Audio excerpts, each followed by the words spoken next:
Creepypasta reading. The Little Girl Slender. This this is the story on how a strange circumstance saved my life. I was walking home from work that night. I lived in our small country town for years, and nothing ever happened at night, so I never had a thought of anything bad happening. However, I can't shake the feeling that I was being watched. The feeling became worse when I stopped to see a small mass under the streetlight in front of me. I slowly walked towards it, thinking it could be a large raccoon or something. That thought changed as I looked to see it was a little girl, her face buried in her arms, crying. She wore a dark gray, almost black vest and a skirt like gray knee-high socks and undershirt. Her hair was up into pigtails. However, what made me a little nervous was her skin. It was pale, almost a milky white. I've never seen her in town before. Maybe she needs help. I walked up to her. She didn't look at me, but she seemed to stop crying after I was just a foot away from her. Hey kid, I started to say. Are you alright? She shook her head no, her face still buried in her arm. I'm lost. I can't find Papa. I want my Papa. She said, her voice hiking as she seemed to start crying again. Is there somewhere I could take you? Where are you from? I asked, watching her stand up. However, she still made it so her face was still not noticeable. Can you take me that way? She pointed to a large field where there was a large patch of woods at the end of it. I suppose so.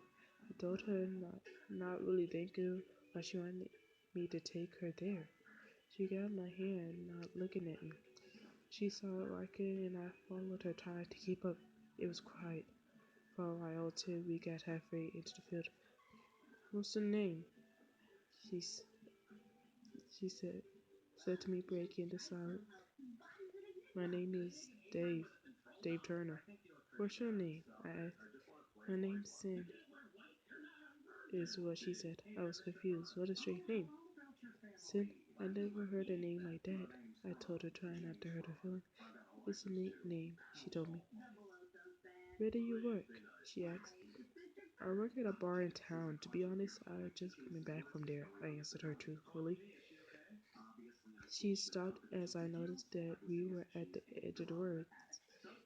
We stood there for what seemed like hours. Thank you for taking me here. Papa's coming, she said. What do you? I finally stopped as I finally saw one of the things that made me frozen in place. Sin looked up at me, finally showing on her face. Our eyes were nothing more than white spears, a black rings inside of them. They almost looked like they were drawn on, but what made me uneasy was that they seemed to blink. Her mouth that looked like it was drawn on as well. We blackened out with when one is talking. There's Papa, she said, looking over me. I turned to see a man wearing a suit. He was abnormally tall, thin. His face. No, there was no face. No mouth. No eyes. Nothing.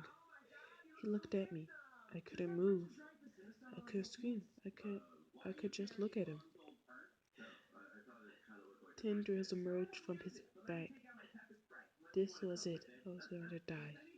Here, I closed my eyes, bracing myself for the end as I felt something wrap around my leg. I looked to Sin, hugging me. Thank you, David Turner. You helped me get home. Now I want to help you. I looked down at her, confused. She looked at me. Her lifeless eyes met with mine as tendrils sprouted out of her back like Papa's and said, Don't go to work tomorrow night. Everything was black.